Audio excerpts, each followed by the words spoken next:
mes amis, le menu du jour c'est couscous marocaine. Voici tous nos légumes. Ça c'est la rave blanche. Lii laa dem di jënd ma ne waa ji navet bi laa bëgg navet bu rond bi. Mu ne ma non c'est la rave blanche. Ma ne ko boo demee Sénégal navet bu rond la fa tudd kon navet laa koy wax. Moo tax ma xam tur bi rave blanche. Voilà tous nos ingrédients. J'ai pris une partie sur la gigot d'agneau. Voilà, sur le gigot, j'ai pris une partie. Vous pouvez mettre ce que vous voulez comme viande. Voilà, tous nos légumes sont là. Voilà, notre couscous. Et le pois chiche, sans l'oublier, on va rajouter un peu de persil. Voilà les épices.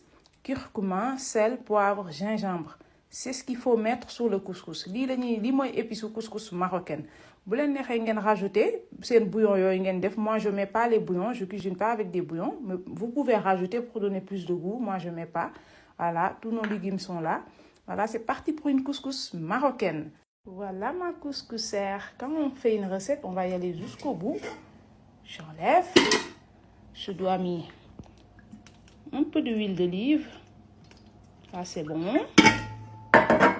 Et je mets la viande, la def non, et je mets les oignons. J'ai mis l'huile, la viande et l'oignon, nos épices. Je dois tout mettre maintenant. Hein, tout. Voilà, c'est comme ça se passe au Maroc. Nous avons des couscous marocaine au Maroc. Maintenant, je dois bien mélanger. Voilà. Je vais mélanger pour comme vous voyez. Maroc, voilà, j'ai bien mélangé. On n'a pas mis beaucoup d'huile parce qu'il y a du graisse sur le viande, donc il y a la graisse. Donc on va laisser mijoter pendant 20 minutes. Mijoter pendant 20 minutes. Voilà, j'ai laissé mijoter pendant 20 minutes. Maintenant, je dois mettre l'eau. Et après, je rajoute mes carottes et les choux. Voilà, je vais mettre ma carotte et mes choux comme nous avons dit. J'ai laissé l'eau un peu bouillante. Elle est presque bouillante. L'eau, elle est vraiment chaude. Je dois mettre mes carottes. Ndox bi presque léegi mu baax gis ngeen ko ni buy def mousse bu weex bi xam ngeen ne baax na presque. Ma def sama carotte ak sama chou et les pois chiches yi ñoo gën a dëgër. C'est ça qui est plus dur dans les légumes, donc on va les mettre tout de suite. Voilà le couscous. On va mettre un peu de sel pour saler. Filet d'huile.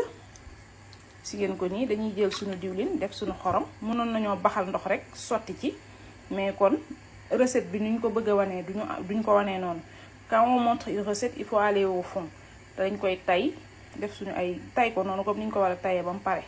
Voilà notre couscous sur la couscoussière. On pouvait mettre juste sur le saladier et rajouter l'eau chaude et fermer avec une papier film. Mais il faut montrer la recette parce qu'il y a des Marocains qui ne savent pas faire la couscous marocaine. Comme les Sénégalais qui ne savent pas faire le thieboudienne. Donc il faut bien leur montrer comment ça se passe. Il faut mettre le couscous sur le vapeur. Ok. Voilà. Notre couscous, on va enlever là. On va la mettre là, sur cette bol. On rajoute de l'eau sur le couscous. Voilà. Le couscous, comme vous le voyez, on a mis beaucoup d'eau, mais le couscous a bien absorbé l'eau. Puisque le couscous était tellement chaud.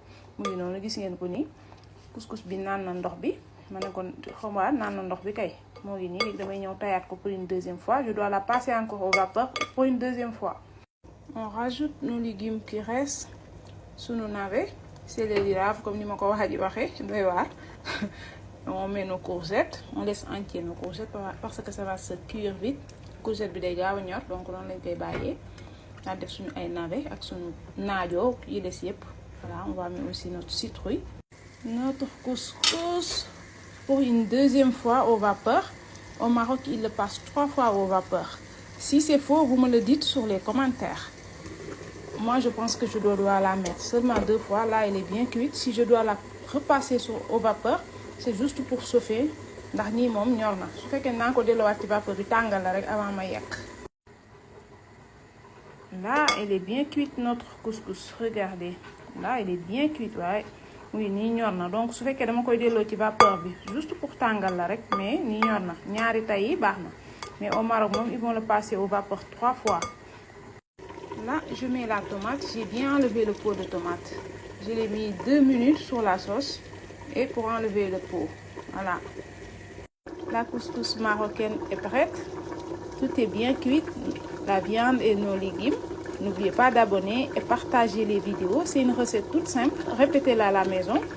Couscous marocaine la mu nekk recette bu neex. Répétez leen ko ci seen kër yi.